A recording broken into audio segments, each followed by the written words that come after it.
What's good, everybody? The Washington Wizards lose 2 games over the weekend, but you should be very intrigued about this young core in Corey Kispert, Deni and Bilal Coulibaly, and I'm going to tell you why. So we're going to do a recap both for the Celtics and the 76ers loss and preview the Mavs game tomorrow night. Rock with your boy tonight, next on Locked On Wizards. You are Locked On Wizards, your daily Washington Wizards podcast. Part of the Locked On Podcast Network. Your team every day.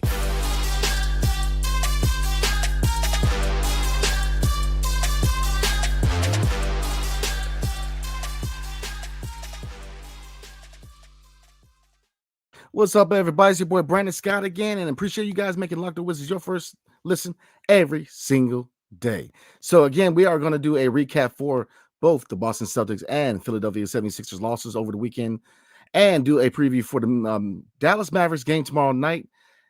And we're gonna kind of talk about it, man. Why you guys should be very, very intrigued by this young core, and why it's definitely a foundation for the rebuild of the Washington Wizards, man. So I'm very excited with these young guys, man. So let's get into it.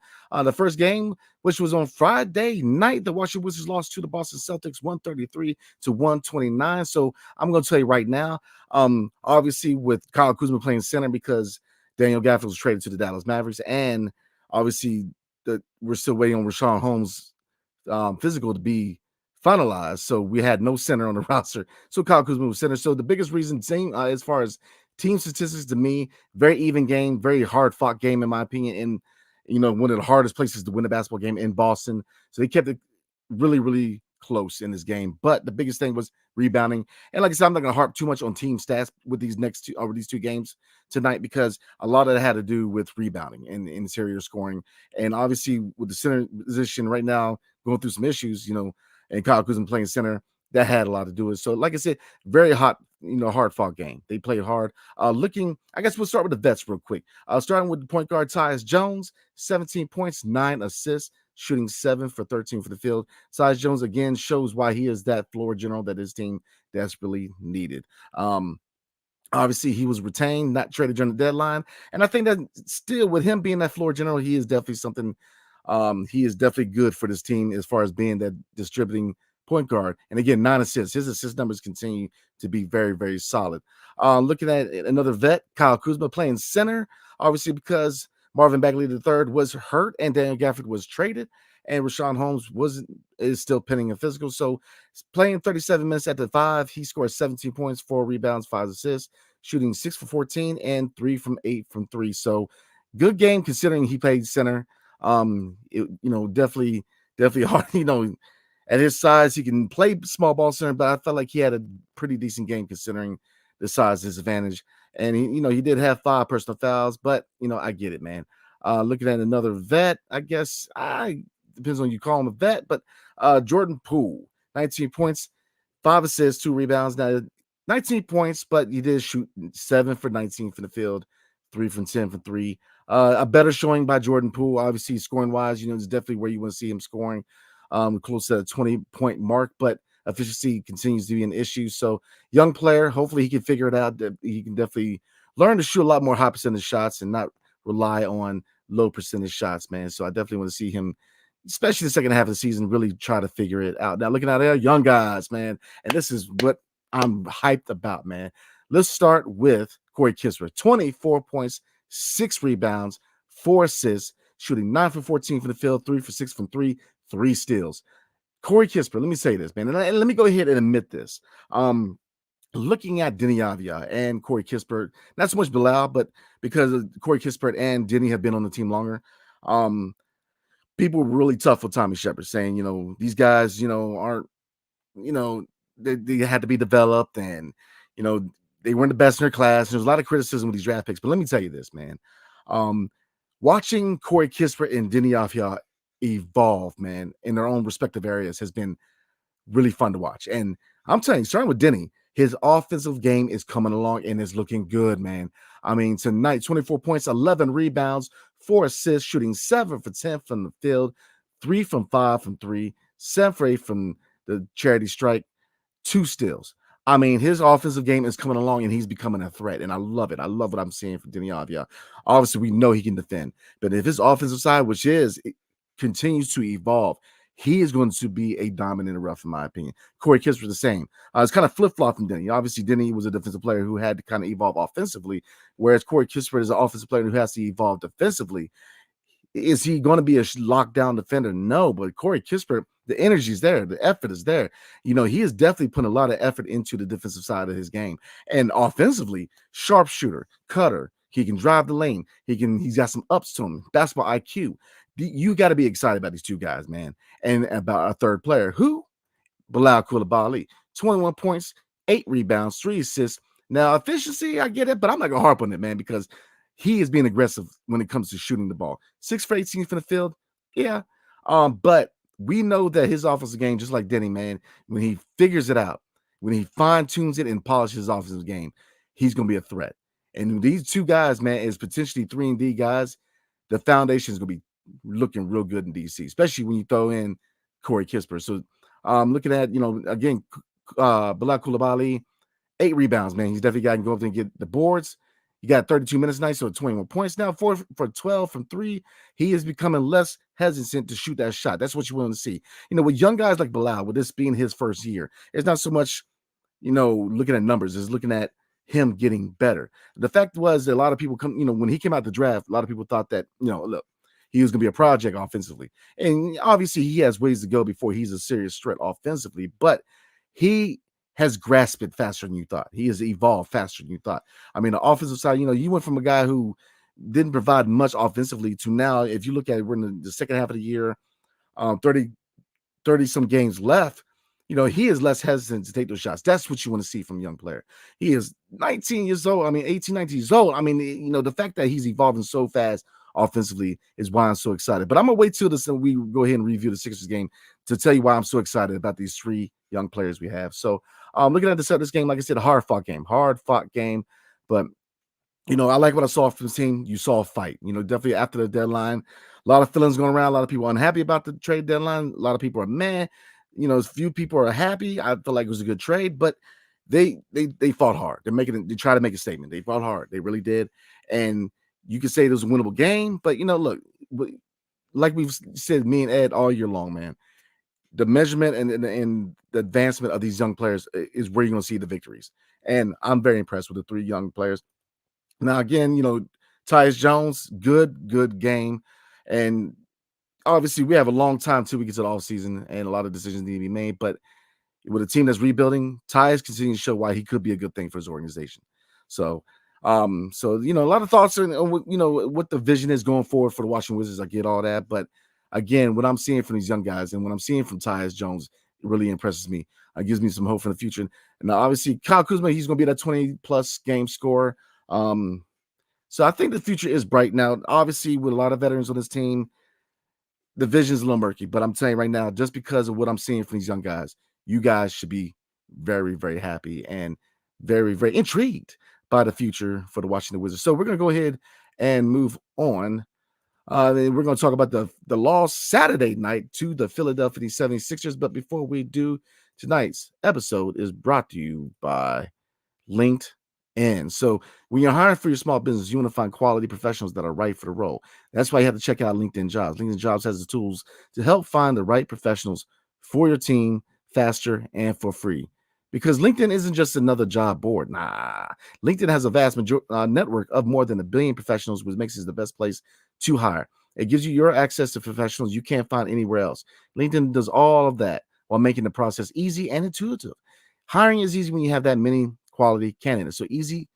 In fact, that 86% of small businesses get a qualified candidate within 24 hours. Good God, 24 hours. I'm just trying to tell y'all, man. So LinkedIn knows that all small businesses are wearing so many hats and may not have the time or resources to hire. So LinkedIn is constantly finding ways to make the process easier. They even just launched a feature that helps you write job descriptions, making the process even easier and quicker. 2.5 million small businesses use LinkedIn for hiring. So all you got to do is post your job for free at linkedin.com/LockedOnNBA. That's linkedin.com/LockedOnNBA to post your job for free. Terms and conditions apply. And Locked On has launched the first ever national sports 24/7 streaming channel on YouTube, and now you can also find it on Amazon Fire TV. Oh yeah. Locked On Sports Today is here for you 24/7, covering the top sports stories of the day with the local experts of Locked On Plus, our national shows covering every league. Find the Locked On Sports Today channel now on Amazon Fire TV. So, I mean, again, once now we're sliding into the 76ers game. These two games were hard-fought games. And like I said, after I recap this game real quick, I'm going to tell you why I'm very, very excited about this young squad we have and the foundation of this team is very, very bright, y'all. So they had a back-to-back, and they played the 76ers on Saturday night where, again, very hard-fought game. But they lost to the 76ers at home, 119-113. So, again, kind of like the same MO, Marvin Bagley was back, but rebounding was the main issue, which, continues to be an issue, but obviously we are in flux at the center position following the trade deadline because Marvin Bagley coming back from a back injury, and also Rashawn Holmes, still his physical is pending. He should be making his much anticipated debut Monday night, rather. I'm sorry, Monday night. So definitely look out for Rashawn Holmes, the newest Wizard. But looking at the 76ers game, now obviously Embiid was out, and they ran pretty much roughly 8-man rotation with Paul Reed as center. But looking at the Wizards, and again, I'm going to start with the veterans. Tyus Jones, 25 points, 3 rebounds, 9 assists, shooting 9 for 14 for the field, shooting 6 for 8 from 3. Look, I'm trying to tell you, again, there's a lot of time before we hit the offseason, man. But Tyus Jones is very intriguing because obviously, a lot of people felt that he should got moved for assets. You had Ford's second-round pick deal from Minnesota. They ultimately went with Monte Morris. But I'll say this, me and Ed both kind of said this, is that if you need a floor general, a guy, a distributing point guard that help develop some of these young guys on the offensive side, especially looking at the Bilal and Deni and Corey Kispert, man, he's your point guard. Now, I know there's talks that they might make a run at him to, re-sign him in the offseason. He wants starter money. I'm going to tell you, I'm not really upset with that. Now, is he a guy going forward that's going to be the point guard of the future? No.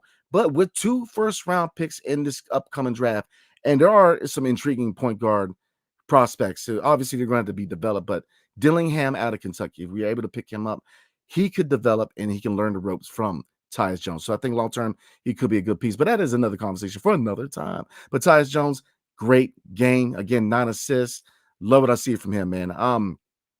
Kyle Kuzma, 21 points, going back to being that scorer. In my opinion, very efficient. 9 for 17 for the field, 3 rebounds, 5 assists, 2 for 6 from 3. Kyle Kuzma is the number one threat. And, he's a number one scorer. You can definitely depend on him getting 20 plus. Efficiency can't take a hit, but what he provides from leadership and as far as being a consistent 20 plus point a game scorer, he's done well in Washington. Obviously, again, kind of like Tyus Jones, retained after the deadline. And, eventually he will be moved. But do I think he's good for this team? Yeah, I do. Leadership-wise, just the shot attempts, he kind of did what I wanted him to do. He kept the shot attempts down, 17 shot attempts. And, I said it, man. Look, if we retain Kyle Kuzma after the deadline, I want him to bring the attempts down because I think that if he brings the attempts down and he tries to get Bilal and Deni and Shamet and Corey Kispert more involved, you can definitely help them develop their offensive games, man. Not so much with Corey Kispert, obviously with Bilal and Deni. So that was the vets I'm looking at now. Looking at the bench for as far as vets, Shamet 9 points in 19 minutes, shooting 4 for 7 from the field, 1 for 4 from 3. Shamet can definitely be the scorer off the bench. So it definitely is your prototypical showing from Shamet. So looking at the young guys, let's get into it, man. And we're going to start with the bad, and we're going to get into the really, really good. Jordan Poole, 11 points, shooting 4 for 8, 2 for 4 from 3. So efficiency wasn't a problem. 29 minutes, 11 points. And, had 4 personal fouls, only 2 turnovers, but Jordan Poole continues to be, very inconsistent. And, I said it before, man. I want him to figure it out. He is a young talent who, I guess, hate him or love him, you can admit that Jordan Poole, he's a guy who hasn't hit his prime yet. He can definitely score, be that scorer in the NBA. Just acclimating to DC, I'm hoping he figures it out because if he can figure it out, if we can find that Jordan Poole, because if you look at the tail of the tape, if you look at how he played in Golden State as opposed to playing here, he played a lot carefree in Golden State, being a scorer. And that's why I said, I think that eventually you're going to have to slide him to the 6-man role and being that guy off the bench, being that microwave scorer off the bench. I think he's best served as the 6-man coming off the bench and seeing what you really have in Bilal Coulibaly at the 2 guard, or maybe Corey Kispert at the 2 guard.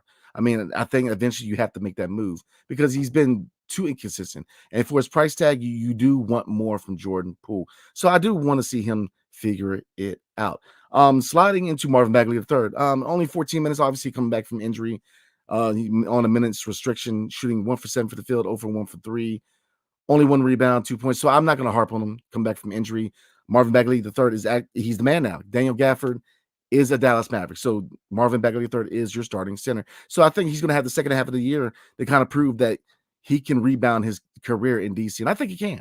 I think that, rebounding wise, scoring in the paint, being kind of underrated defensively, I think he's going to do well in DC. And we'll see if we can recoup his career in DC.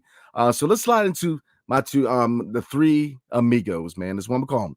Because some people don't like whiz kids. So the 3 amigos. Starting with Turbo, 21 points, 13 rebounds, 5 assists, shooting 9 for 14 from the field, 1 for 4 from 3.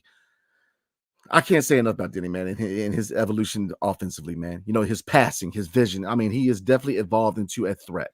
Right now, people, defenses are starting to pay attention to Deni, man. And like I said, a lot of people have been hard on the draft choices of Tommy Shepard, especially looking at Johnny Davis and this the sad chapter in DC for him. But and yes, Corey Kispert, Deni Avdija, they've had to be developed. But I'll tell you right now, you're starting to see the finished product. What you're starting to see what they could be. What they are. I mean, Deni's offensive game has really come along, and it's been beautiful to see, man. I mean, his rebounding numbers, his vision as a passer. Corey Kispert, let's slide to him real quick. Obviously on the bench, 24 minutes, only 5 points, wasn't his best showing, but I'm going to say this. Defensively, you see him being a lot more active, and that's what you want to see. We know that Corey Kispert can score. He can shoot. He can cut to the basket. He can drive. His basketball IQ is just through the roof, but his defensive game, he doesn't get enough credit for. And then Bilal Coulibaly, 30 minutes back on the bench, obviously with Marvin Bagley III coming back into the starting role, 13 points, 5 rebounds, 3 for 6 from the field, 7 for 10 from the free throw line. Now, obviously, 7 for 10, well, we'll take that. We want to see better numbers, but he's driving the lane. Him and Deni are driving the lane. They're attacking the basket. That's what you want to see. I'm trying to tell y'all why I'm so excited, man, because if those two can find a consistent offensive game, and you're seeing it from Deni, and Bilal is going to come along, he's going to evolve within the next couple of years when they figure it out, man, and we're in the same starting lineup. This is going to be a scary lineup. And that's what I'm saying. The foundation of DC, it's looking good. I mean, like I said, at one point, I famously said, look, a lot of teams aren't beating down the door to get these young guys. That narrative is changing. Corey Kispert, Deni Avdija, and Bilal Coulibaly are starting to really become the 3 amigos in this foundation of the team. And, they are 3 intriguing young players, man, who I definitely believe are part of the future in DC. I think they're definitely part of the foundation. A lot of moving pieces going forward, man. Obviously, at what point do you move Kyle Kuzma? What's the future of Tyus Jones? Do we go to the draft? Does he stay to be a mentor? A lot of questions, man, but a lot of opportunities, a lot of options for the franchise. And I get it, man. This is, I don't know if I want to call this year 1, but we're definitely in the midst of a rebuild. But I think you got to find solace in the fact that these young guys are playing good basketball right now. And that's the storyline for me in the second half of the year is how good can these young guys be? Definitely part of the foundation. So now the fact that if you look at how good Corey Kispert has been, how good Deni has been, how good Bilal has been, and you look at the fact that we have 2 first-round picks in his upcoming draft, which, yes, is more of a development draft, but you look down the line, this front office is going to find the young players that we need. And so, like I said, I'm not going to say I was upset at the deadline. I wasn't upset because I figured that Kyle Kuzma probably wasn't going to get moved, even though I felt like that he had value that you could have moved him. Daniel Gafford, my favorite Wizard, I guess now former Wizard, he ain't been moved, but first round pick, you can't be mad at that. So was I upset that we only one move? Yeah, but it's different, man. Tommy Shepard is not the GM anymore. And the fact that we do have a new front office who, look, Will Dawkins from Oklahoma City, he's going to take a slow approach, an Oklahoma City Thunder approach where he's going to get a lot of picks, a lot of young players, So, trust the process. And I know this, for you guys who are long time Wizards fans, I get all that, man. It's hard to really, it's easier said than done, right? Because we've gone through how long of, last championship was 78. So I get it, man, but trust the process. I'm trying to tell you because we have a foundation. We're not dealing with zero. So again, I'm very, very excited, everybody. Like I said, I'm trying to be an optimist. I'm being more positive because I get it. It's a rebuild. I get it. We didn't have the trade deadline we wanted, but we have young players who can contribute. And I'm really looking forward to what Corey Kispert, Bilal Coulibaly, and Deni what they can do in the second half of the season. So definitely rocking with me on that. I'm very, very excited. So let's get into it. So before we move on to the preview, a short preview, and getting into comments tonight. So I'm gonna rock with y'all in comments. So I see 27 new comments, man. Definitely appreciate you guys taking the time before the Super Bowl. We're gonna talk about that at the end. But before we move on, tonight's episode is brought to you by Nissan. Are you the kind of driver that likes to push things a little further? Ever wondered what a venture could be around the next corner? Our friends at Nissan have a lineup of SUVs with the capabilities to take your adventure to the next level. Lord. The 2024 Nissan Rogue is perfect for city drives and great escapes. Class exclusive Google built-in is your always updating assistant to call on almost anything. Gone are the days of connecting your phone. Google Assistant, Google Maps, and Google Play Store are built right into the 12.3-inch HD touchscreen infotainment system. Notice what I did there. The 2024 Rogue is a perfect mid-size crossover for your next adventure. Has room up to 8, an expansive cargo capacity, and advanced availability to 4x4 capability, which is big, especially on the East Coast. The 2024 Nissan Armada will change what you expect from a full-size SUV. So take the Nissan Rogue, Nissan Pathfinder, or the Nissan Armada and go find your next big adventure. Shop NissanUSA.com. So again, appreciate you guys rocking with me tonight. I'm gonna do a short preview. Well, not really a preview, but I guess we'll preview the game for the Dallas Mavericks a different way. Now that Daniel Gafford is the newest Dallas Maverick, we're gonna do a preview a different way tonight. Because obviously this is the first time Daniel Gafford is gonna be facing the Washington Wizards. Short turnaround, right? So definitely comment down below. This is gonna be our kind of weird preview for the Mavericks. What is your most fond Daniel Gafford moment? What is that one play, one experience? What is that one moment that you knew that you liked Daniel Gafford? Because obviously he was a fan favorite, and that was my hardest part of the deadline outside of the inactivity, which was Daniel Gafford. Like I said, we were able to get our media credentials this season, man. So I was able to interview him and talk to him a little bit. And good dude, man. Good dude. And I can't stress that enough. So I guess we'll do the preview that way. I mean, obviously, we know that, Dallas Mavericks, Kyrie, Luka, we know the same objectives, right? Defense, perimeter defense, interior. Now, but we're going to do it a different way. You guys go ahead and comment below. Tell me, what is your favorite Daniel Gafford moment? And I'll tell you mine real quick before we get into comments. There's going to be two of them, on the court, off the court. On the court, definitely be that alley-oop where he had to reach back behind his head and hit that alley-oop, man. But off the court, and I guess it's kind of on the court, but like I said, before each game at home, when they're doing a shoot around, Daniel Gafford would take a kid from the crowd and he would have the kid throw him an alley-oop and he would dunk. And it was just the coolest thing. And, I was able to watch it the last time he put on the Wizards uniform, which was really cool, man. It's a cool thing to watch. So those are my favorite moments, man. Like I said, we're going to go ahead and celebrate him because he was definitely a fan favorite. And this is his first game. Obviously, it's in Dallas, but first game facing the Wizards. So definitely comment below. What is your favorite Daniel Gafford moment, man? All right, so let's get into comments. There's a lot of comments, but so I'm going to try my best to knock every one of your comments out. So let's go ahead and start with Lee Leor. Poole can't be point guard and needs to get max 15 minutes starting off the bench. Bilal will start instead? Then he needs to play point guard more often. Let him make decisions at least in clutch moments. I do agree with that. Poole, I'm not going to say max 15 because you definitely want to see what he can do and see what he can figure out. He definitely needs minutes. I mean, his contract alone, he needs minutes. You can't get away paying a guy $25 million and only playing 15 minutes. He needs to get minutes. I think he will get better, man. It's been a rough transition for him. And I get it. There's no excuses. I'm not giving him excuses, man, because you make millions to play the children's sport, man. It's a children's game, man. So I'm not going to sit here and say, look, you need to do your job. But I will say this, going from Golden State to the Wizards, going from a championship team to a team that's rebuilding, a team where he had more responsibility, where, they looked at him to be, the number one or the number two option as far as scoring. You definitely, I get it. I do agree that the transition has been rough for him, but now you got to acclimate. You're here now. Definitely we got to see what you can do. I think that, as his age, we know that he's young, he hasn't his prime yet. He can play. He can score. It's just we got to figure out the best scenario, the best way to kind of get it to him and help him to find him, to finally see what we can really guide him as a player. But I think he's going to be all right, man. Long term, I think the Jordan Poole's going to be all right. It's just, I get it. It's been a frustrating year, not only for him, but for us watching him. So definitely appreciate the comment, Lee.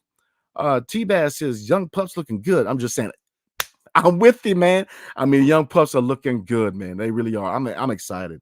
What these three guys can do, man, I'm excited what they can do. I really am. Again, he says, this is the level of competitiveness Brandon was talking about. Just give us games that provide hope for the future. Thank you. That was my biggest thing, man. I'm not mad at the losing. I'm ready for losing. I get it. I'm ready for a rebuild. Because, quite frankly, I was tired. I like Bradley Beal. I like the KP. I was tired for just settling for the AC. I wanted us to tear everything down, start from scratch, get young players in here and get all the right pieces and really, really challenge for a championship, because we deserve a championship here in DC. We do. Basketball wise, I mean, every sport, yeah, but I mean, basketball's been a 78, man. So I'm ready for losing, but the biggest thing for me is, culture, playing to win, playing hard. And, like you said, these last two games, you can say that they play hard. You saw the effort, you saw the leadership, you saw it. And this, and obviously, if you look at the talent on this team ain't trash. Now, obviously, it's not a team's going to challenge for a playoff, especially in the Eastern Conference, but you have talent here. Like I said, I'm tough on people because I want to see people succeed. Kyle Kuzma, love him as a player, love him as a leader. Obviously, efficiency, certain things I have a problem with, shot attempt numbers, I get it, but I think he's good for this team. Now, obviously, I do believe that he's going to have to be moved at some point, but, there's talent on this team, and you see that when they play team basketball. This is not a bad team, and the last two games prove that. So, T-Baz, appreciate your comment, man. Pink Denver said, Deni should run the offense. Kispert should start it too. You know what? I will say this. The offense should flow more through Deni. Now, being the point guard full time, we'll see. Definitely I see a point forward type of potential for Deni. The vision is off the charts. I agree with you. He definitely should have the ball more in his hands. The offense should definitely flow a lot more through him and Bilal, in my opinion. But and Kispert, the two, absolutely. I'm with you. Deni and his vision, man, you got to take advantage of that. Galad Zeltzer says, finally, seems that Deni started to reach his potential. There was a reason why he was projected to be a third pick. Also, the fact that he is much more consistent. Yep. Next task is to reduce turnovers. Amen. I'm with you. He definitely had to be developed. And this team didn't always provide the best situation for players to develop, but he's come along and he's turned into a threat offensively, and I love it. I love to see this from Deni, man. I love to see his evolution as an offensive player. I do. We know that he can play defense, but it's fun to see him become a threat offensively. I love it. I'm telling you, I love what I see from Deni, man. I'm very, very excited for Deni and see what's the next step for him. I'm with you. Yeah, he was projected, and he actually slid to us. He was projected to be top 5 pick, and when he was available, Tommy, he jumped on it. So you see the potential there. I get it. And we could play this game that there's other players we could have gotten. There's always the whole Deni versus Tyrese Halliburton. But here's the thing, and I'm a fan of Tyrese Halliburton. He is box office, man. And yeah, you can look back, we could have had him. But what could have, should have. Here's the thing. In sports, it's all about fit and how you fit into a system. And would Tyrese Halliburton, would he have been this successful in DC? I don't know. I mean, Sacramento and Indiana probably gave him better situations, and not so much Sacramento. Indiana gave him the best situation where he could thrive. Would he have been the same player here in DC? We'll see. And Deni, this was a situation where, we weren't really challenging for anything, so he had time to develop and evolve as an offensive player. So I love it. I love it. Next comment from Galad Zusser. Would it be great for the rest of the season if they give Deni a shot at full-time point guard? alongside Tyus. By the way, shout out to you guys. Love the show. Long time listener. Appreciate you, man. Hey, we are successful because of you guys, man. So definitely appreciate you guys, man. Full-time point guard, I'm not going to go that far, but I will say this. The offense does need to flow through not only Tyus, but through him and Bilal, especially Deni because of his vision as a passer. Yeah, absolutely. I definitely would love to see the ball a lot more in his hands and would love to see him making a lot more decisions as far as running the offense. But, Tyus, like you said, you can't really take away from Tyus because he is that perfect floor general too. So I think we're in a really good situation where, not all responsibility falls on Tyus. You have a guy in Deni who can definitely provide minutes, bringing the ball up and being that distributor. And DeLon, we'll see if he's bought out or what his future is. There's chances are he could be bought out. So, with the absence of DeLon, if he gets bought out, definitely want to see a lot more opportunities for Deni and distributing the ball. Sheldon T, what's going on with you? Hope to see Deni consistency. Also needs to develop some sort of mid-range game this offseason. Kispert continue to be aggressive and Bilal to grow on offense defense. Amen, amen, amen. Agree with all three. Deni, the consistency is you're starting to see a lot more consistency. I'm with you. Mid-range game is the next step. The three-point shot, especially against Philly and especially against the Celtics, man. Look, the three-point shot is starting to get some attention. But mid-range, absolutely. Absolutely. I'm with you on that. Kispert to be aggressive. Amen. Especially on the defensive end. Aggressive on both ends of the floor, and Bilal to grow offensively and defensively. I mean, defensively, he's playing like a grown man, but offensively, man, I'm telling you, I'm with you on that. So appreciate the comment, man. Definitely agree with that.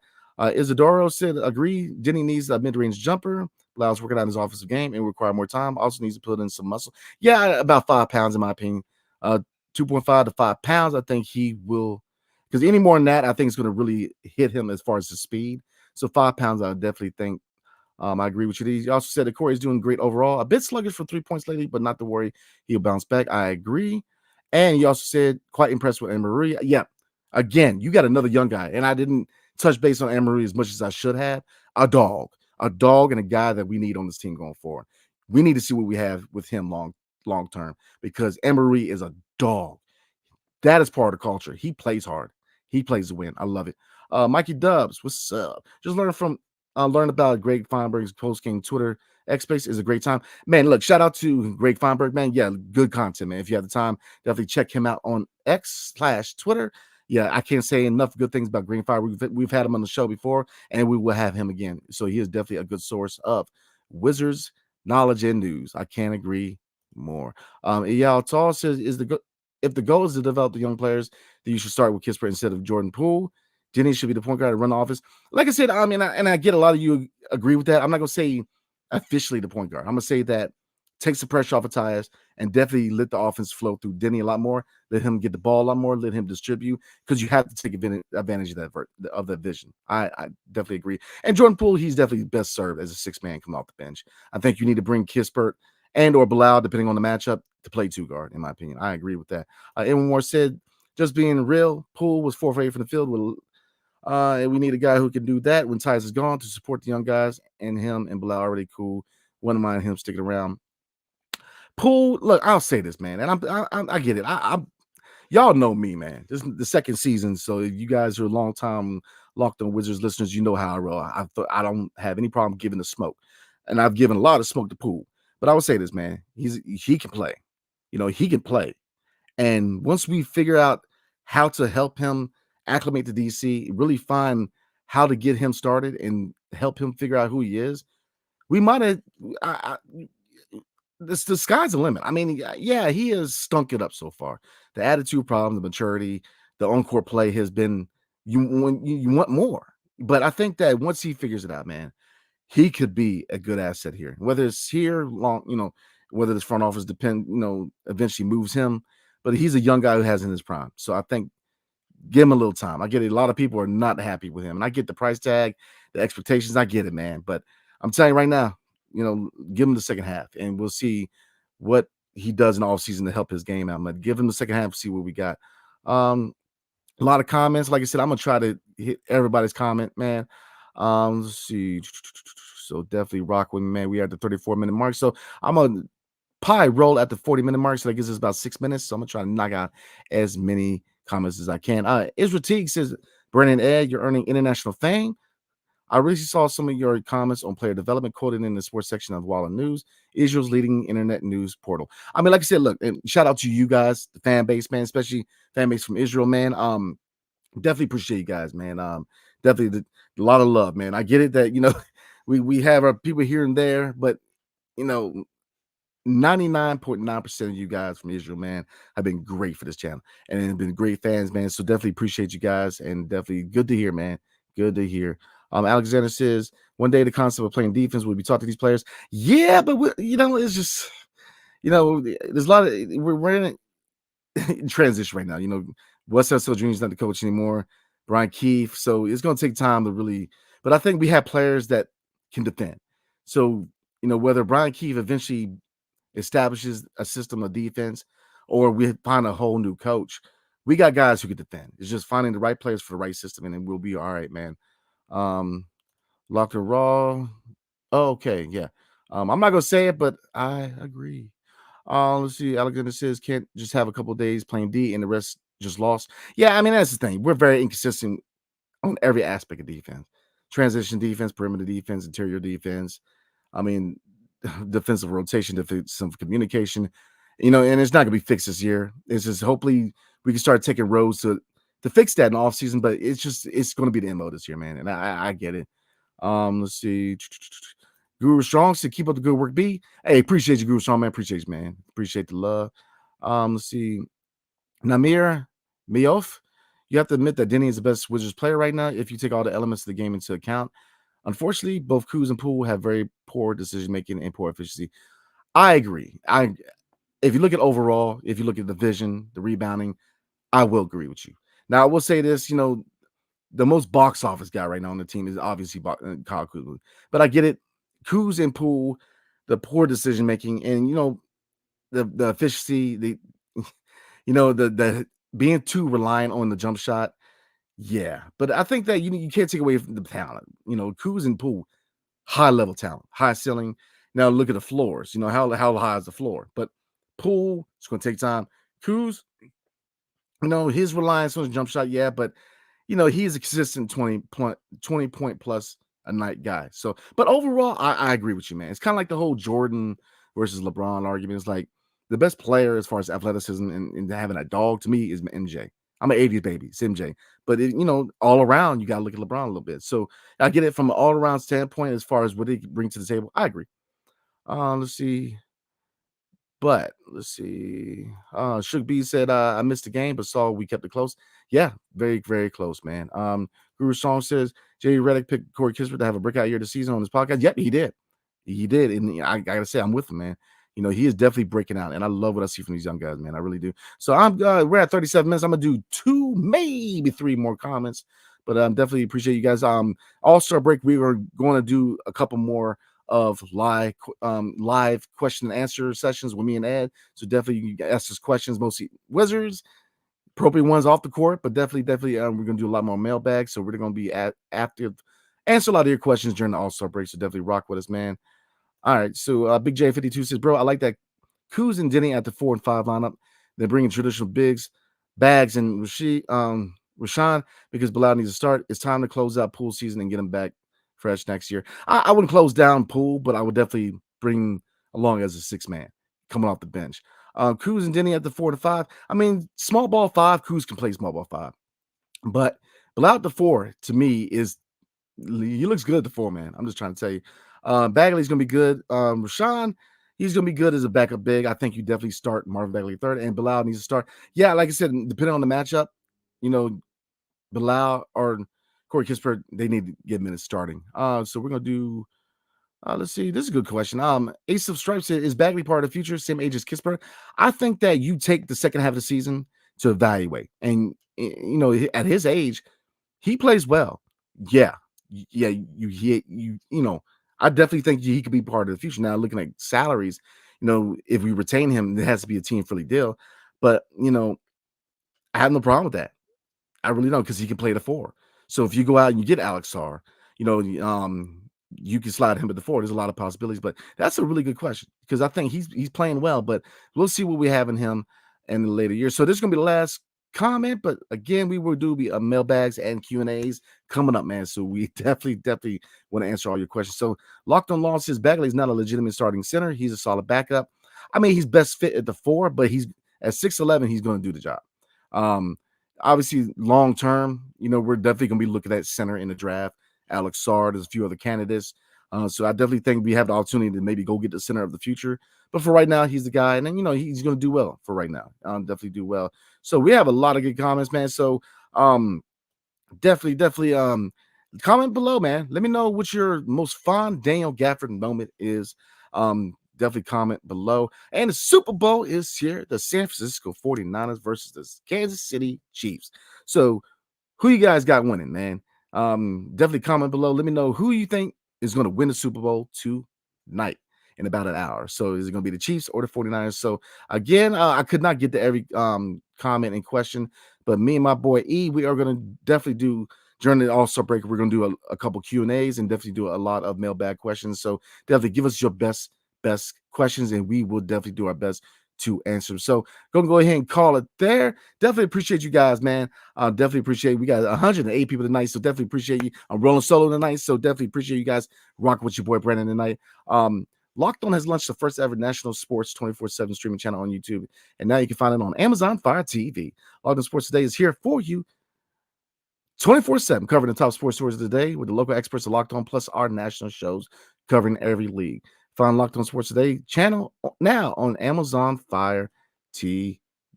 So again, definitely appreciate you guys rocking with me tonight.